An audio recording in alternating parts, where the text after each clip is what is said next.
Hello everyone, my name is Nunzio Presta. I'm the founder and CEO of Bizon, an online marketplace where people can buy, sell, and grow businesses or franchises every day, ideally in the micro market. So we're talking about small mom and pop shops, valuations under 5 million.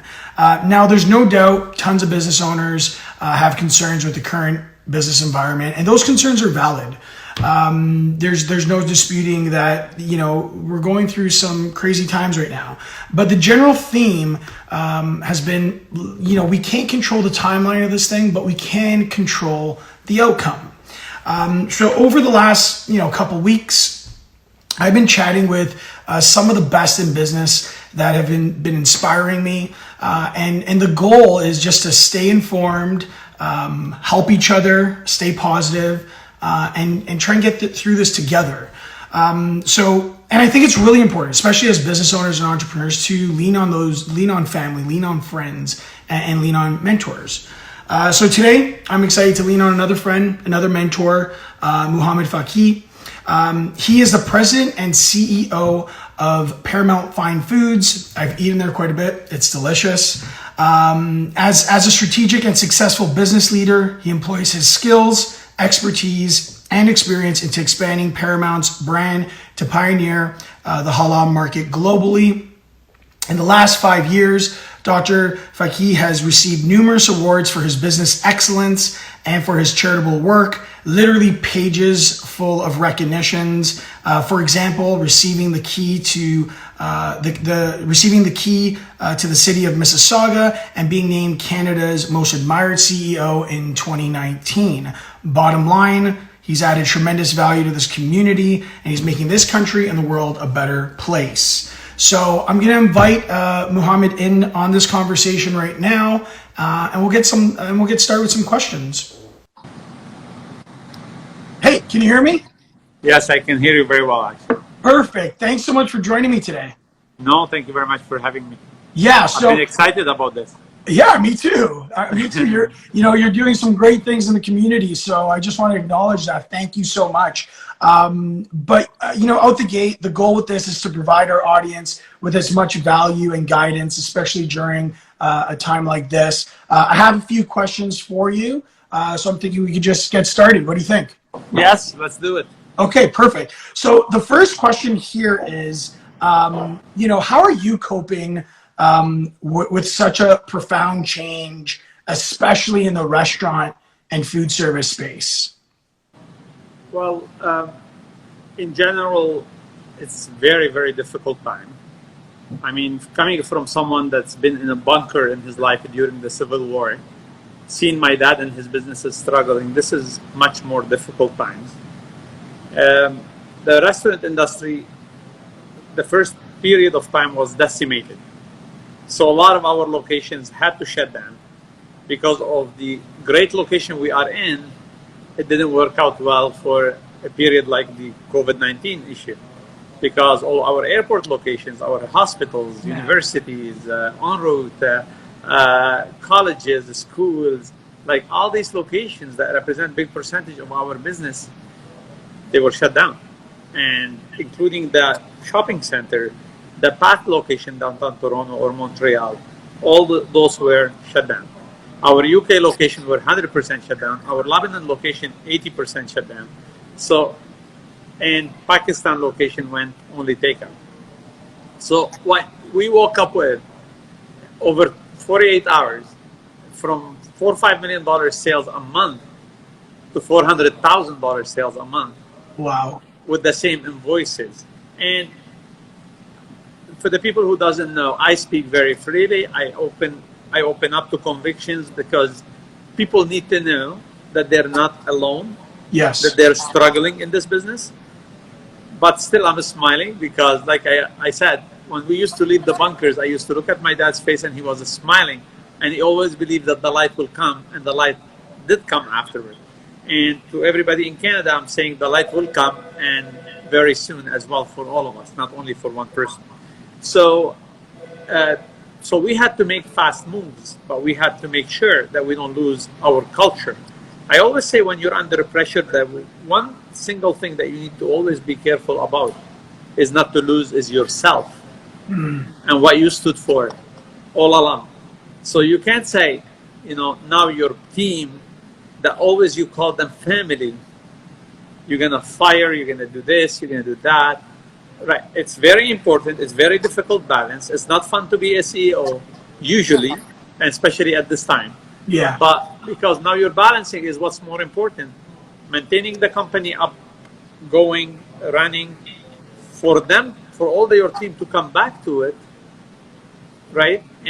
Or make sure that you act the right way, but the company maybe will not last if you do not cut enough. Yeah, you want people to come back to a business, right? Absolutely. So you have to make those important decisions. But at the same time, you need to make sure people. Can you hear me properly? Yeah. Yeah, but at the same time, you need to make sure that people in their lives are feeling safe and secure. And I want to take advantage of this to say thank you very much for the federal government. Yeah. We don't thank them enough. We don't thank the bureaucrat enough. The people that are working day and night to create those policies that we're only very good at picking and tearing them down. But at the same time, without those policies and help as a business, I'm telling you, a lot of my franchisees, without that help of the federal government, right? And definitely the provincial government has done a good job. But the federal government, most importantly, what they've done, without their help, a lot of these businesses, these families would have been in a different situation today. Yeah, I agree with you. And I love your whole approach on this question as well, right? You're confronting, the brutal realities, but you have faith in the end game. Like, we'll get through there together. So thank you for that, Mohamad. Now, on shifting gears a little bit here, why don't you tell us about your road to building Paramount? Because it's such a fascinating story and brand. I love it. Well, thank you very much. Well, I mean, I'm a gemologist, so I'm an expert of diamond. Okay. So my real job, what I study, I have a master's degree in geology and gemology. Nice. So I'm the guy that put a certification for your diamond and for your ruby, and I used to drive around with a bag briefcase with a microscope and certification and all that. Interesting. And then I worked at a jewelry store, and from there a very expensive watch company. And by mistake, I walked into Paramount to buy kilo baklava. My wife sent me one day to buy kilo baklava, and the owner recognized me from a house I built, and I had some media coverage on it. And he asked me for a loan, and I didn't know how to fry an egg. I never thought I'll own a restaurant in my life. That's amazing. So I gave him my card. I didn't know why I'm giving him my card. I told him, just I want baklava. I'm not here to lend you money or to do business. I just want a baklava for my family. But when I got to the car, he said one thing that stayed and touched my heart. He said, if you don't help us, we'll bankrupt by Thursday. Wow. And me and another 15 families will be deported out of Canada. So that hit me, because Sure. that was me. Like, I came here with $1,000 in my pocket. Yeah. Canadians helped me. A smile from a Canadian used to make me feel welcome and more like a citizen than an immigrant. And they helped me all along, including the people that helped me own my first business, the people that gave me the first job. People were excited to help someone. And this is where I thought, and to everyone listening, it's something that I learned a long time ago. You need to decide and find the moment where you need to make a decision, the kind of person you want to be, the kind of a human being you want to be. Because usually helping someone and making a real difference comes as a surprise. Yeah. So you need to be prepared and right away now to say, this is the kind of person I want to be. What's important for me? And what kind of values and principles I want to promote. How I want to look at myself, how I want my parents, my children, and my community to look at me. Wow. And once you decide that, you will be ready, because those usually call for help. Those big decisions, making real big difference, comes as a surprise usually. So you can't and you will not have the time to decide who you want to be. So that hit me, and in the car I asked myself, who do I want to be? Am I going to be forgetting the people that helped me and not be that person, or I'm going to be that stand-up person helping others? And I decided I'm going to help. So I called the owner of Paramount at the time, and I said, look, I really don't know what I'm doing here. I'm calling you to say, let's have a meeting. It's I like, want to know more. sorry to interrupt, but it's that typical entrepreneurial story where you're jumping off a cliff and making that plane on your way down. Yes, yes, it is the Love it. typical. And for everyone listening, one more time, entrepreneurial journey. It's not about, you know, paralysis by analysis and wait for the best opportunity, because so many humans, they take their best and their great idea to the grave with them because they did not gutsy enough to actually put them out there. Just start. Yeah. Absolutely. Yeah. And they're always thinking safety, or am I safe? Am I secure? Well, to make it big or to actually find happiness, you can't find or wait for the best opportunity because it might never come. Exactly. Because the excitement of the opportunity is the risk. The excitement of making something happen is, why wouldn't anybody else make it happen? Because a lot of people aren't taking that risk and you're ready to do it. So from there, what happened, I called him and I said, let's have a meeting. I want to understand more. So he came to talk to me. I lended him the money. Great person, great, amazing person.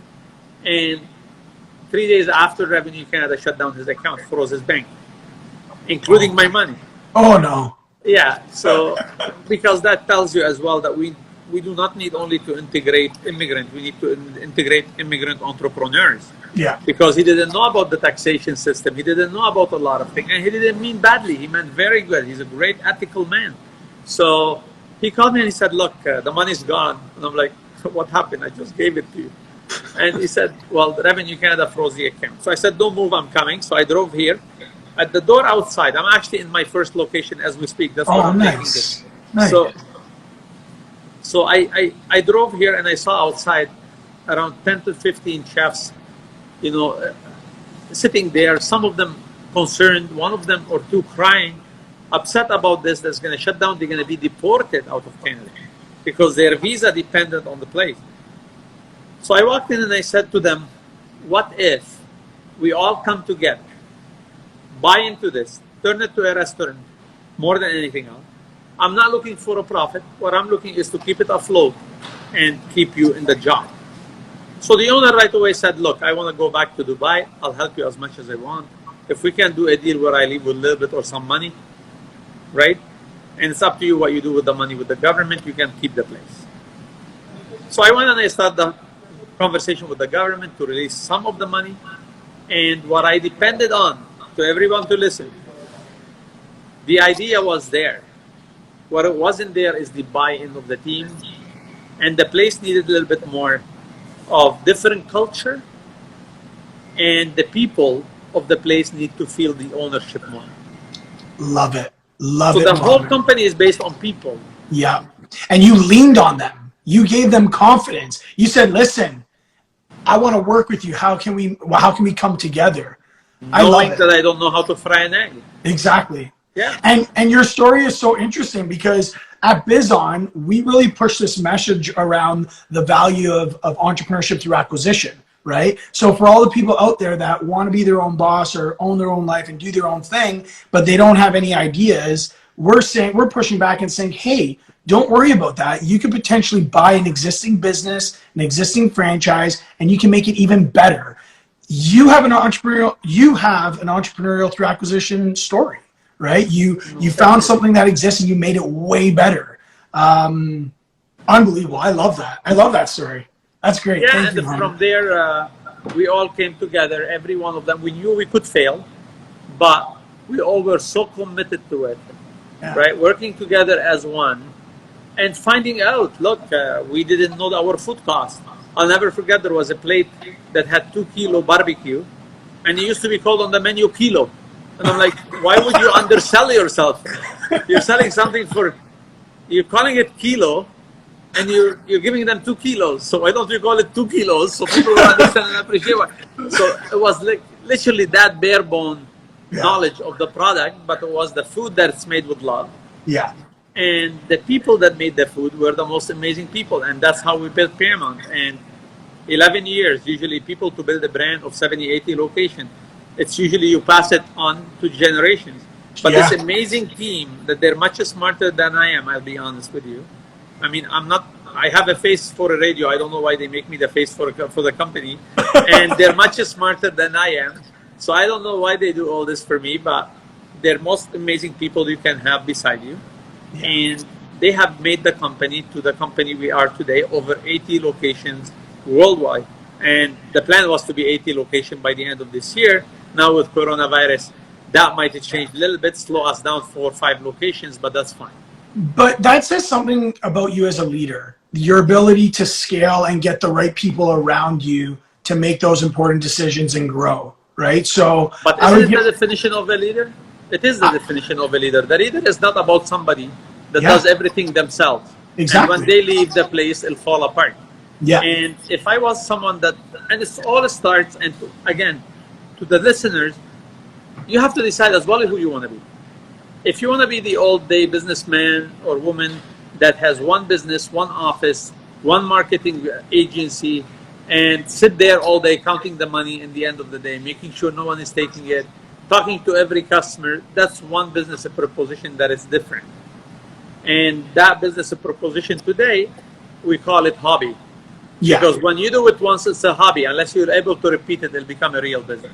I love that. And you have the systems, right? Absolutely. You can teach it, because any knowledge is not worth having unless you teach it to others. Absolutely. Absolutely. Right? Yeah. So, and that's very important. So for me, the approach was absolutely based on your team. And the definition of an entrepreneur is actually finding the best people, the best talents, and give them so much support and autonomy that they will do the best that they feel that company is theirs. And they buy in so much to the noble mission. Let's remember a couple of the expressions that are important. The noble mission, every company has a noble mission that people usually don't pay attention enough not to lose that noble mission. Yeah. Right? And when they buy into that noble mission, it'll become their company. They'll become owners of the company with you, even despite the fact they didn't put the money in with you. Yeah, it's having that deep cause that drives everyone forward, right? And I was on an interview yesterday with Mark Randolph. He was the co-founder of Netflix, and he said something really special about Reed Hastings, the current CEO of Netflix. And he said his metrics to success for management is how long can he go without making a decision. Yes, it's true. I agree with that. My dad, the old days, my dad owned a couple businesses, and we were young. And in summertime, he used to say, "You're gonna run this. You're gonna run this. You're gonna," like for me and my 2 brothers. So one day we got a call from him and said, "We're gonna go to Damascus. It's just an hour, and I need your 3 phones, and we're gonna go there for a week. We rented a house with the family, and I want to see which one of your businesses will run without you." Right? Yep. That's exactly it. That's exactly it. But at the same time, that's good. But at the same time, I like the relation of all of us, including the CEO, making a decision. Sure, of course. I love that the fact that they feel like we're all one. At Paramount, we have 7 members of our family, of Paramount family executives, that vote every big decision. Yeah. And they're not shareholders. They haven't put money in. And my vote is equivalent to only 1 vote. Yeah, everyone has an equal voice. Absolutely. So the first person on my right, she can vote me out immediately. And then the decision is not in my hand. But the way you make sure the direction of the company is maintained is by all of us being aligned on our noble mission. Yeah. That's very important. Agree. Thank you for that, Mohamad. I have another question here. So I was reading your bio, and you've done so many great things. It's not even funny, but I noticed that you get, and obviously we're seeing it on the news as well, you get back to the community like a lot. And I want to know what drives that. You know, why is that so important to you? It's easy, and it wasn't a strategy. I'm wired that way. I was brought up in a house where there is a small sadaqah box, and sadaqah means voluntarily giving. So beside the door of our house, from the inside, there was this little shoe box. It says Sadaqah, which is voluntarily giving. And my mom always taught me that if I want to have a good day, if I want to stay healthy, if I want to be blessed, the only way is by starting my day by putting 25 cents in that Sadaqah box. And at the end of the week, we give all the money to a mosque, a church, or a community center, or a homeless shelter or something. So I was wired, and I'm still wired that way. And my team are wired that way. And our franchisees now are wired that way. That the only way you actually make money by helping others. I know it will not make sense to accountant. I'm sure KPMG probably, if someone is in there is rolling or she's rolling her eyes, what is this guy saying? I'm saying actually to all of you that more you give your money, more you make money. And honestly, I can prove it. And listen, I love that because I remember sitting in my business class when I studied at Ted Rogers School of Management in Toronto. I was sitting in a business class, and I think it was accounting, funny enough, and a really successful guest speaker was in, and there was a student behind me that was a little obnoxious, and he raised his hand and he just goes to the guest speaker, "How do I get rich like you? How do I make so much money like you?" And his answer was, "I make other people rich." Right? Whatever the definition of rich was, he says, "I make other people rich." So I give back. I provide value or services that provide value to others in lives, whether it's charity or businesses. But I make essentially other people better, and I give back. That's how you become rich. Yeah, and whatever rich is defined to someone. No, my proposition is a bit different. In today's world, and I had a couple interview about social corporate responsibilities. Mm-hmm. And the way I actually always believed it, even 12 years ago when I started Paramount, even before that, one, I will only get involved in a business deal that has something to do with satisfying me beyond money. Yep.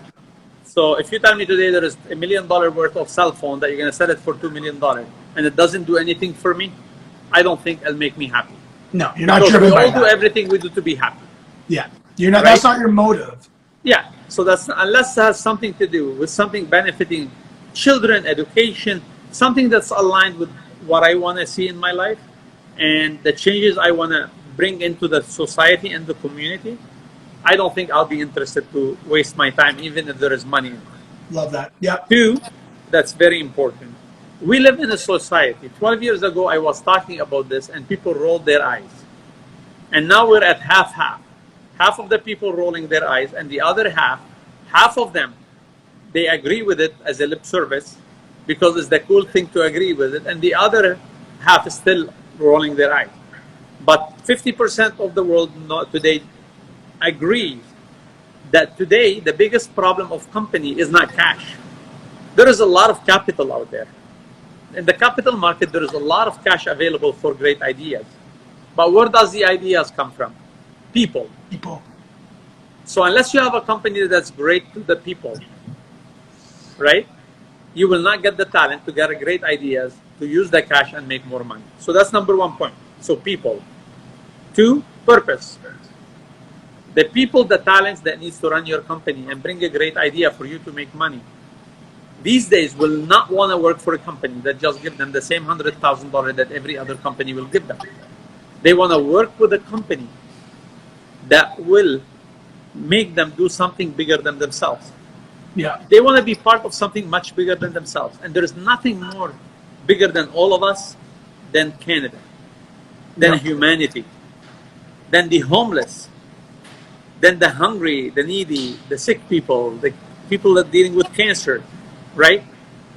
So when your company, part of the culture of your company is purpose, the same people that are working at other company would want to be working in your company.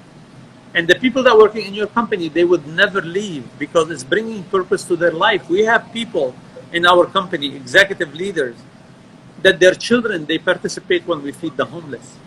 Wow. So that takes what we do at work to their houses and make them proud in front of their children. And we all do what we do. We want our parents to be proud and our children to look up to us. Wow. And by being part of a company that way, the talents will never leave you. And one last thing, it's actually the profitable thing to do to give. Sure. So the people, for the tough CEOs that saying, when you do business, you do it not because you want to do charity, and you cannot be successful and compassionate at the same time, I disagree. Yeah. I actually tell you, and I can prove it to you, there is people that eat at Paramount more than once a week, that they used to eat at Paramount once a month, to support a movement, not a restaurant. Love to that. support a movement where business leaders need to give back to the community, and where they actually prefer their children to come to work in summertime in a company like this, because they will teach their children not only work ethics, but social responsibility, and how to be good people. So it is the profitable thing to do. When we launched the Quebec shooting campaign, right, our sales went up. When we launched the flight campaign, the 752 down by our sales went up. We didn't do it for that. We did it because it was the right thing to do. But it's as well the profitable thing to do. And I think it's the way you say it as well, right? I think the way you say things, or I guess the order you say things matters. Like if you were to say, we'll make a lot of money if we do this, or we're doing this because that's where our heart is, and it ended up making us extra money. Like there's a difference in the order, right? So, well, I mean, the truth why we do it, because I'm a guy that arrived here with $1,000 in my pocket. Yeah. The community helped me. Yeah. They stood by me, and I was hungry for one night. I didn't have money to eat food over 16 hours. Yeah. And that's where I committed that I'll never leave anyone hungry. If I can, if I'm able, and I'll do everything I can for the community that supported me when I was in my weakest moments of my life. And that commitment, I was able to actually expand it. You don't only expand businesses, you actually expand value and principles. And I think there is more satisfaction, right? I always say happiness and satisfaction are very important words, more than I want to be rich. A lot of people are rich and sick. A lot of rich people are rich and unhappy. I can tell you, I'm more happy than being a rich guy. I celebrate my happiness more than celebrating how much money I have or I don't. I love it. Now, I do want to respect your time. So, to end this off, the last question I have for you is, do you see yourself as the poster boy for the Canadian dream? I think I'm one of the people that the Canadian dream, like, it did come true for me 100%. Like, I come from a Middle Eastern country. I'm a Muslim, and the American dream has been always on everyone's mouth because we see a lot of American movies and we talk about the American dream. I was never attracted to the American dream. And I think in Canada, we should speak more often of the Canadian dream. I think we should celebrate more often the Canadian dream, because we truly become what we celebrate. And if we celebrate our oneness, if we celebrate the success of immigrants and success of Canadians supporting immigrants to become successful, more people would want to do it, and we all win. If we celebrate philanthropy, if we celebrate helping the homeless and the needy, and being a good neighbor, more people would want to celebrate that and be a good neighbor. So I do think that I am somebody that younger people need to look at, and anyone that's looking at Canada, to look at me and my life. Like, I landed in Mississauga with $1,000 in my pocket, and now my sign is on the biggest building and sport arena in Mississauga. I cried when I put up that sign. Like, this is the place where I got here, and I lived in a basement apartment. And here I am, my sign is up there, right? So for everyone, please believe in this country. This is a place of hope. And I think we will set an example for the rest of the world in a time that badly needs it. The world needs more Canada. The world needs us to be more successful, and the world is expecting us to talk more about the Canadian values and the Canadian dream. And I think we are in a great position to do that. Mohamad, you're giving me goosebumps. It's like, I definitely do see yourself as, as the poster boy for the Canadian dream. You're so inspiring. I just want to say thank you for everything you've done for our community, for this country, for the world. You've definitely have added value to it, which I believe is one of the main purposes of entrepreneurship, is to make this world a better place. And you, hands down, are definitely doing that. So thank you so much for taking some time out of your day to chat with me. For everyone that's tuned in, thank you so much for listening. Stay safe, stay well, and most importantly, try to stay at home. Okay, thanks guys. Thanks, Mohamad. No, thank you very much. Thank you. Thank you. Bye.